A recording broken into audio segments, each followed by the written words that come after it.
In this video, I'm going to show you how we can transpose rows and column or to column to rows. So first of all, I am entering some data. Like I want to enter data from January to December.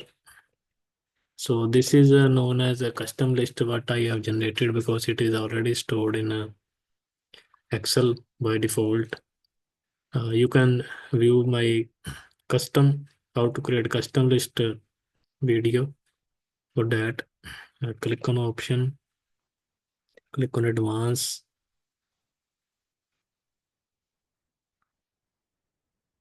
Here you will find edit custom list. So you can see here the custom list is already prepared by Excel.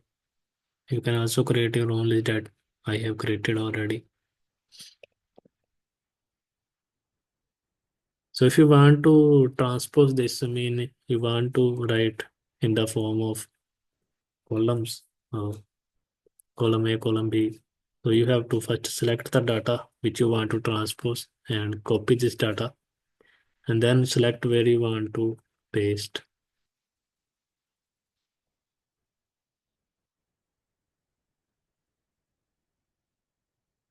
So click on paste, click on space special, and tick here transpose, and click on OK.